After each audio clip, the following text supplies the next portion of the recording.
Welcome to Venture Cafe Presents. I'm Christine Dunn, and joining me here is Aaryn Manning. She's the Director of Education and Job Training for Project Place. Thank you so much for joining me here tonight. My pleasure. Thank you for having me. So I noticed that Project Place started as a way of engaging and connecting with youths. But you've shifted a little bit to also include homeless adults, right? So can you talk to us a little bit about kind of the origins around why it was formed, but then why that shift and why you decided to engage with adults as well? Sure, absolutely. So Project Place was founded in the 60s, and it was actually a group of Harvard students, and they kind of saw a need to serve youth, but specifically individuals who are experiencing homelessness and low-income individuals in the Boston community. And so over time, that has kind of changed, and we do serve young adults, but the focus is on, and I think because of the need in the community, the focus is on serving adults who are experiencing homelessness and low-income adults. And so I would say the majority of our population, many of them are re-entering the community from incarceration, and then others are in recovery.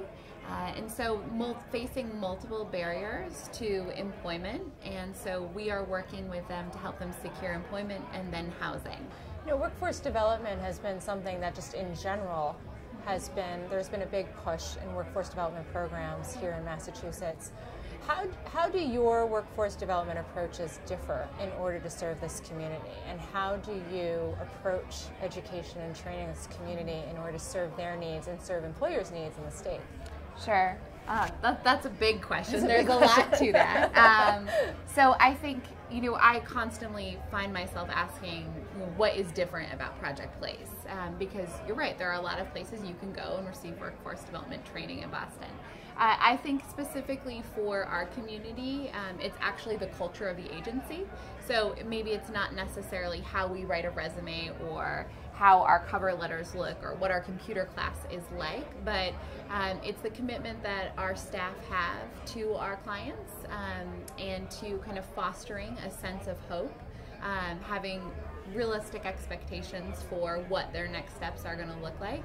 And we make a 2-year commitment to serve our clients, and so you're really sticking through with them for the long term. And so, change doesn't happen quickly, especially for individuals who are facing the barriers to employment and housing that our clients are facing. And so making sure that we are with them as a cheerleader, as someone to hold them accountable, to help them talk through or negotiate something throughout the course of time and through that process of change.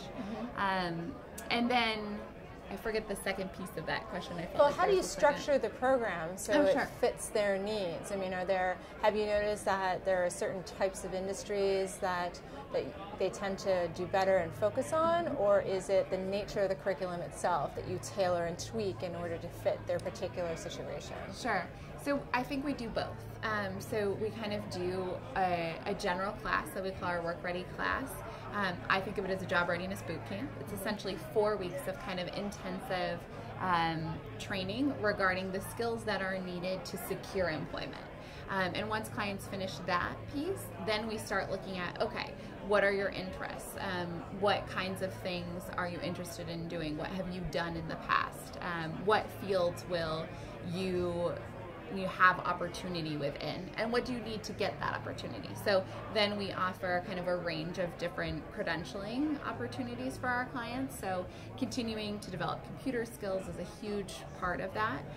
We also offer customer service training, ServSafe, OSHA, and connect with kind of the greater credentialing and community in order to refer clients out if they have resources or education needs that we don't provide. But we do our best to try and make sure that we are supporting them in going into industries that they're actually going to get employed with. So, if they have barriers to employment, thinking about what's that going to look like. Can you go be a nurse? Probably not. So what is it about nursing that you're interested in, and how can we help you do that work in a different setting? And so do you partner with employers as well in order to try to provide that kind of training? We absolutely do. That's something that we're constantly trying to do a better job of doing. I think, the majority of the nonprofit world is working to create those direct pipelines to employers.